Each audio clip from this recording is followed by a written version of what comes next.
Hey, Songtown, have you ever heard the phrase, a great song is rewritten, it's not written? I heard that.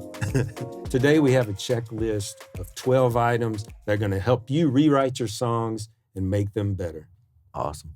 You want to start? I'll start. I'll call this segment the Bee Gees, after one of my favorite all-time bands.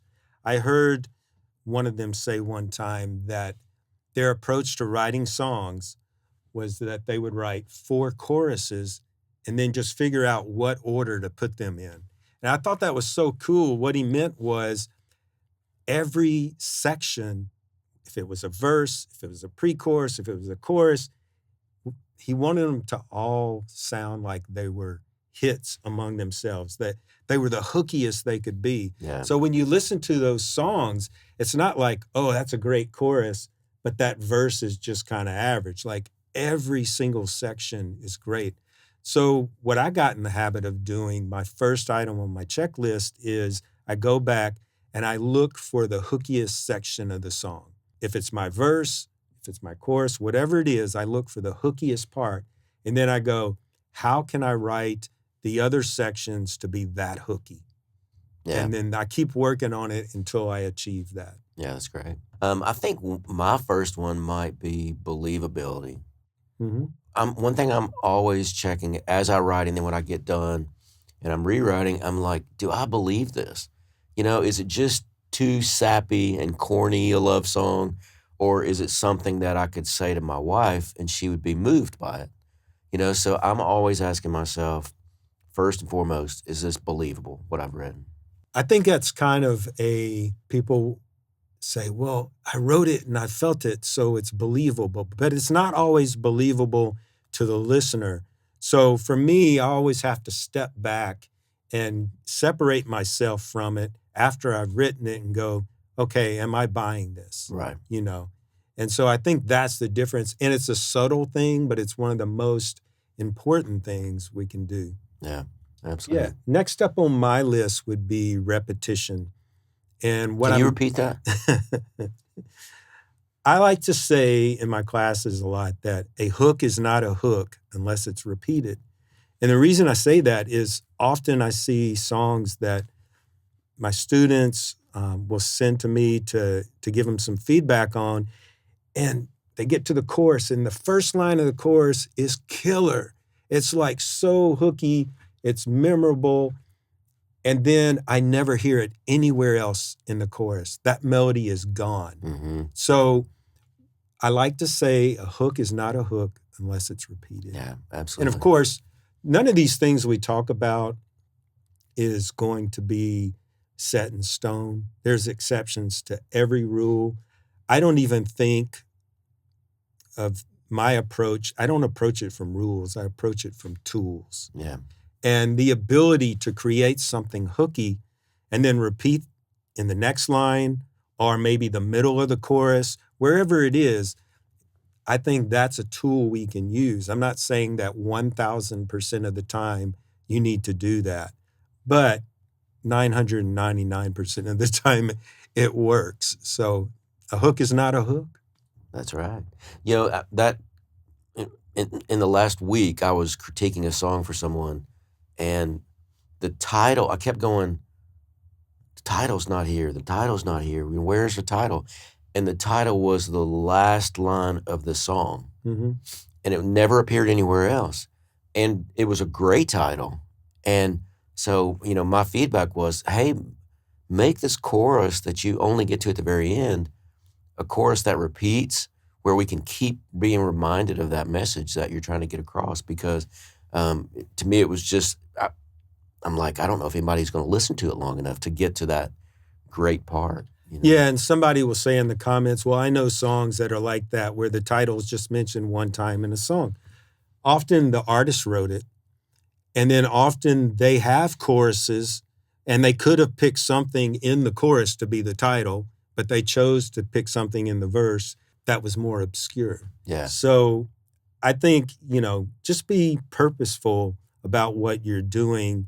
And if you've got your best idea at the end of the song, maybe you need to take that and make it more a center point of your song. That's what I was saying I do with melody. If I have a real hooky section, I want to feature that, and I want to bring that out. Yeah. And I think that's the same way you want to feature that lyric idea. Absolutely. So my next one would be time jumping. I think moving through time in our songs is one of the most challenging things for a lot of us. And, so I'll see a song that started in the past and then it moves to the present and then it goes back to the past and then it goes to the future and then it's back to the present. And then somebody died. Are they even alive? Yeah. Or their ghost is talking. Exactly. And so, the one thing I'm always checking on when I write and rewrite is, did I move through time in a clear way? Yeah. And moving through time is something that I try not to do a whole lot of unless it's really essential for the idea for that very reason. It's like it's almost always much more clear and easier to write if you stay in a moment. But if your idea requires you to move time, then it's really important to check how you did that and make sure that you're clear because you know the story, but not everybody knows, that. So that's just something that's always high on my checklist. Awesome. Okay, so next up for me is contrast. And what I mean by that is having contrast between your verse to your chorus or your verse and your pre-chorus and your chorus, having them be clear, distinct sections is so key today in writing. It used to be where you could just string a bunch of words together and have a vibe, and the whole song kind of felt like this one piece. But more and more today, I think to keep people's attention is probably how we came about, where we're really focused on contrast. And I have a whole contrast checklist for melody. I'm going to put that in the comments below. You can download that. But I have probably 9 points, and I won't go into all those today, but I'll give you a couple. One thing, note lengths. So if you've got a bunch of staccato notes and your verse is real busy, when you get to the next section, perhaps you have a longer note start that out, where you're holding a long note out. Thomas Rhett is really good at that. I've probably heard 4 or 5 of his songs where real busy, short staccato notes in the verse, he gets to the pre-chorus and he starts it with a whole note. And then he gets to the chorus and we've slowed down in that pre-chorus, so when he gets busy again in that chorus, it feels like there's some excitement there. Mm-hmm. Where if he had just been busy the entire verse, pre-chorus, chorus, we would lose interest. Exactly. It wouldn't have the impact. Or think about an Adele, where she'll have this wordy conversational verse, and then she hits that chorus, and there's that huge, high, long note that she's just holding out, and you get chill bumps. Well, a big reason for that is because it contrasts the verse, and it has a lot of contrast. So that's one area. Another thing I'm big on is starting your vocal entry on each section in the song. It's good to have it come in at a different point in the bar. So in other words, if your verse, beat 1, your vocal comes in.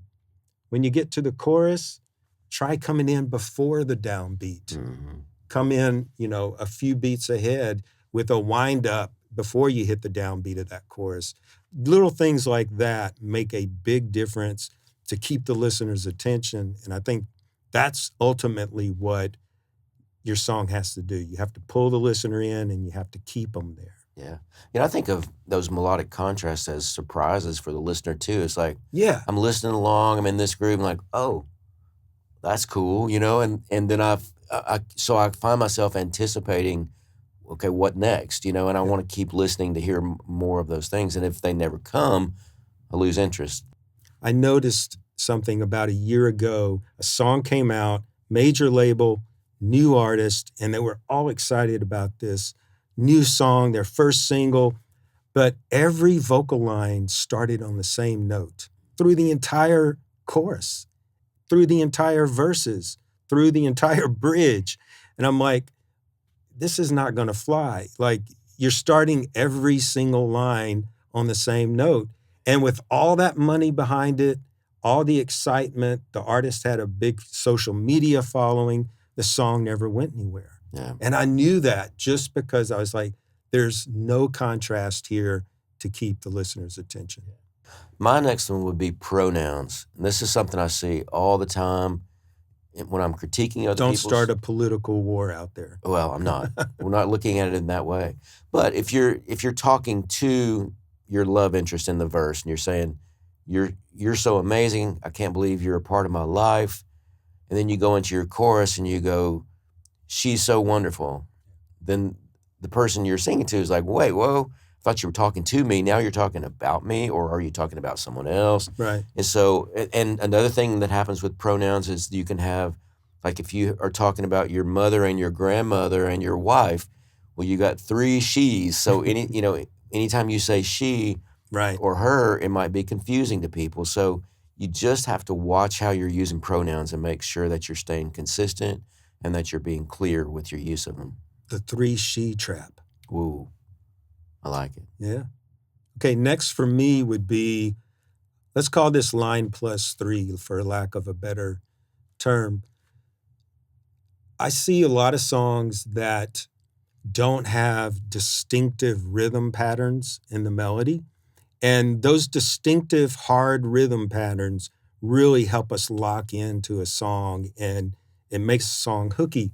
So what I mean by that when I say line plus 3 is I teach this method called line plus. The most common one is the plus 3. Check out that old song by Rick Astley. You've been rickrolled. Rickroll, yeah. Never gonna give you up, never gonna make you cry. So you have a fast run of notes, which I call the line, and then you have 3 hits at the end. Never gonna 1, 2, 3, and they're a little slower than the line that came before. Mm-hmm. So I noticed this pattern on that song, and then I started noticing yesterday, all my troubles seem so far away. Now it looks as though they're here to stay. It became obvious that there are so many songs throughout history that had this line plus 3 in it. And then I started hearing line plus 2. And then I started hearing where they would do the 2 plus line plus 3. So they would Whoa. start. It's pretty mathematical now. Yeah. So they would start with the 2, do the line, then end with the 3. And there was all these combinations. But what I took from all of that was that these songs had definite hard rhythm patterns. And they repeated them. And they became hooky. And classic songs from classical music all the way up to the latest song on the top 40 will have that technique in there. So I always look to make sure that I have those hard rhythm patterns. That's great. My next one will be missing backstory. And this one came back to bite me last week while I was working on my musical. One of the producers came to me and she said, and we talked about this in another episode, but she said, why is this character so angry? And I said, well, because she had her dreams and she gave them up for her family, and she was kind of put through the ringer in the music business. She doesn't want that for her daughters. And she said, that's not in the show. She was like, so I don't know that. So it doesn't make any sense where we're at right now with her because we don't understand all that missing backstory. So I had to go write a song that filled in that backstory. And so when I'm rewriting, I'm always going, okay, do you understand this if you don't know where this idea came from? You know, if I'm writing it about my mom who I lost at too early an age, do you get that from the story, or is it just that it's in my head and I'm writing based on that? You know, so I'm always looking for that. Is the backstory clear enough for people to get what I'm writing? Awesome. Next up for me, 2 pentatonic. So often we can fall into this trap. Just in case you don't know, a pentatonic scale is basically, if we're in the key of C, you have C, D, E, G, and A. Those are the notes. So rather than a 7-note scale, you're limited now to 5 notes. And a lot of songs fall into this trap where they just use those 5 notes throughout the entire song. And so often what I'll do is I'll check my work and I'll go, it would be really cool when I got to the chorus if I added the fourth note of the scale, the F. And a song that does this well is Someone You Loved by Louis Capaldi. He never hits the fourth note of the scale until he gets to the chorus. And it brings in all this extra emotion. And so that's one thing I look at is like, okay, how can I add those color tones in my song? And I often find it's where I want the most emotion. If I want to bring in a 4, if I want to bring in the 7, then it can be a point in the song where I need a lot of emotion. Sometimes it's the verse. Sometimes songs can have very emotional verses, and then the chorus opens up and it's bright and happy and pentatonic. But I'm more conscious of that now than I used to be. Awesome. Number 5 for me is second verse, same as the first. I'm always looking to make sure that my second verse advances the story and advances the big idea, because there can be a real temptation to, like, we write a verse that gets us to our chorus great, and we just use the same device with different words to get to the chorus the second time. Yeah. And so I'm always making sure that I'm not just rewriting the first verse for the second verse. Yeah.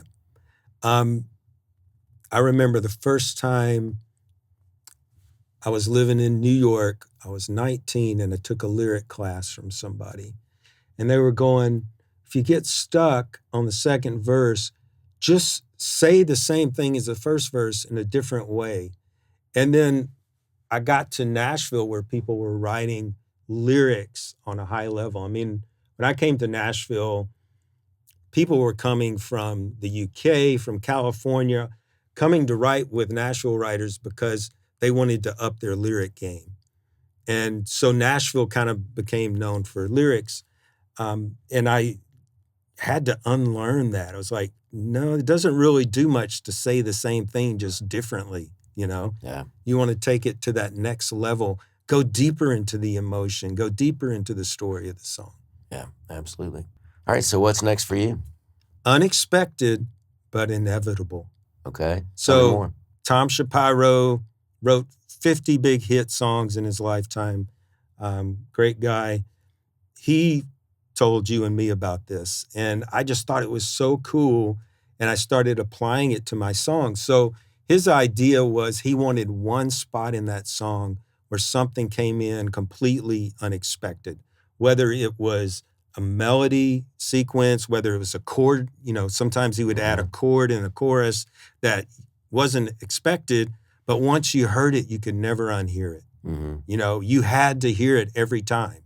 And so I took that to heart. And when I wrote a song with Darius Rucker, Don't Think I Don't Think About It, I chose to start the verse on the 5 chord, which is very rare when it comes to writing songs, when your chorus is based around a base of the 1 chord, and then you start the verse on a 5. It's very unusual, but I think it made that song stand out. It broke him as an artist in the country market because it was something that no one had heard on radio in a long time, you know? So I like that phrase of doing the unexpected, but once you hear it, it's inevitable.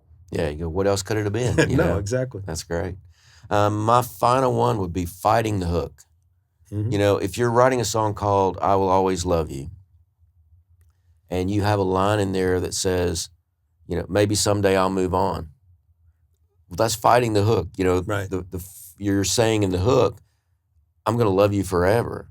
Not that I'm going to move on from you, you know. And so I'm always looking to see if there's any lines in my song that fight or push against the hook and what I'm trying to say with that, because that hook or your title is the most important.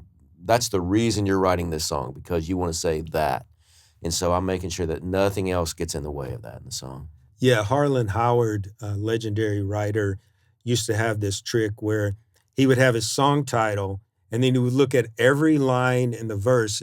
He would say the first line of the verse, and then he would say the song title. Mm-hmm. He would say the second line of the verse, then he would say the song title. And the idea is you wanted to make sure that each line would flow into that title, and that, I think it helped accomplish what you're talking about. Yeah, I still do that to this day. Yeah, you know, and like we say, every song is that's not gonna work for every song. You can write a great song without that, but it is good little test and a rewrite check. All right, so that's our list for today. You can download my Melody Contrast checklist below, and we'll see you guys next time. Take care. Hey, thanks for watching. If you appreciate the content, hit the subscribe button and help us grow. Shout out to Sweetwater Music. It's where Marty and I get all our musical gear. Great people. We'll see you guys around town. Right on.